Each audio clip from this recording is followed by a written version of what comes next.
25 வயதிலிருந்து 51 வயதுக்கு உட்பட்ட திருமணமாகி பல குழந்தைகளுக்கு அப்பாக்களாக இருக்கக்கூடிய பலர் சேர்ந்து கேரளாவில் 16 வயது சிறுவனை கடந்த 2 ஆண்டுகளாக பாலியல் வன்கொடுமை செய்திருக்கிறார்கள். டேட்டிங் ஆப்பால் நேர்ந்த இந்த கொடூர சம்பவத்தை அந்த சிறுவனின் அம்மாவே கையும் களவுமாக கண்டுபிடித்திருக்கிறார். அதைத் தொடர்ந்துதான் அரசு வேலையில் இருந்து கொண்டே இந்த காரியத்தை செய்த சிலரின் முகத்திரைகள் கிழிக்கப்பட்டிருக்கின்றன. என்ன நடந்தது கேரளா ஸ்டோரியில் விரிவாக பார்க்கலாம். செல்போன் மோகத்துல மூழ்கி கிடக்கும் பள்ளி சிறுவர்களோட கவனத்தை ரொம்ப சுலபமாவே ஈர்க்குது விதவிதமான ஆசைகளை காட்டக்கூடிய ஆப்கள்.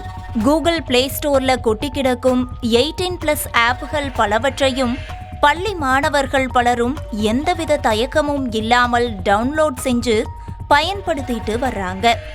இது அவங்களோட வாழ்க்கைய எப்படி மாத்துது அப்படிங்கிறதுக்கு எக்ஸாம்பிளா கேரள மாநிலம் கோழிக்கோடு மாவட்டத்தில் ஒரு சம்பவம் நடந்திருக்குது. 11ஆம் வகுப்பு படிக்கக்கூடிய வெறும் 16 வயதே ஆன மாணவர் ஒருத்தர் செல்போன்ல டேட்டிங் ஆப் ஒன்ன டவுன்லோட் செஞ்சிருக்கிறாரு. அதுவும் ஓரின சேர்க்கையாளர்கள், அதாவது கே டேட்டிங் ஆப்னு சொல்றாங்க. இந்த ஆப் மூலமா அந்த சிறுவனுக்கு பலருடைய நட்பு கிடைச்சிருக்குது. ஆனா அந்த ஆப்பை தொடர்ந்து யூஸ் பண்ணும் போதுதான் அந்த சிறுவனுக்கு தெரிய வருது, தன்னோட பழகக்கூடிய எல்லாரும் ஏதோ தேவையோட தான் தன்னை அணுகி இருக்காங்க அப்படிங்கிறது.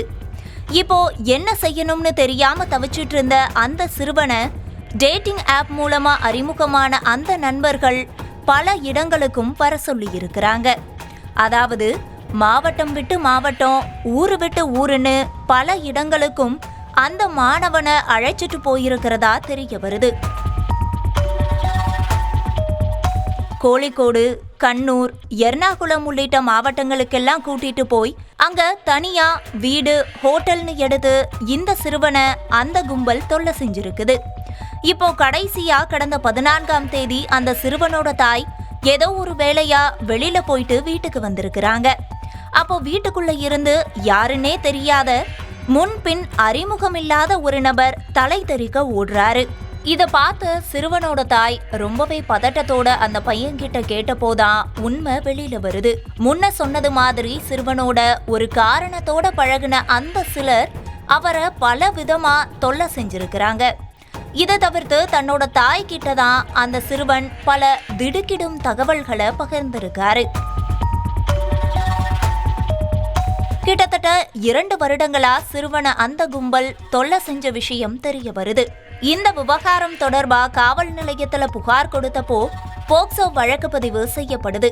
தொடர்ந்து தனிப்படை அமைச்சு விசாரிச்ச போதான் பள்ளிக்கல்வித்துறை மற்றும் ரயில்வே துறையை சேர்ந்த அதிகாரிகளும் விசாரணை வளையத்துக்குள்ள கொண்டு வரப்பட்டு கைது செய்யப்படுறாங்க. அது மட்டும் இல்லாம ஆளுங்கட்சி, எதிர்கட்சின்னு பாரபட்சமே இல்லாம 25 வயதிலிருந்து 51 வயதுக்கு உட்பட்ட பலரும் கைது செய்யப்படுறாங்க.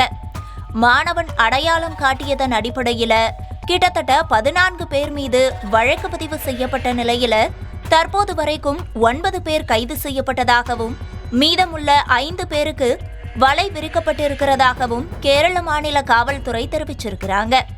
பள்ளி படிக்கும் மாணவர்களின் கவனத்தை திசை திருப்பக்கூடிய டேட்டிங் ஆப்னால ஒரு மாணவனுடைய பாலிய பருவம் எப்படி அலைக்கழிக்கப்பட்டு சித்திரவதைக்கு உள்ளாக்கப்பட்டிருக்குது அப்படிங்கிற சம்பவம் வெறும் செய்தி மட்டும் இல்ல, பெற்றோருக்கான படிப்பினையும் தான் சமூக ஆர்வலர்கள் கருத்து தெரிவிச்சிட்டு வர்றாங்க. செய்திகளை உடனுக்குடனும் துல்லியமாகவும் தெரிந்து கொள்ள சப்ஸ்கிரைப் பண்ணுங்க.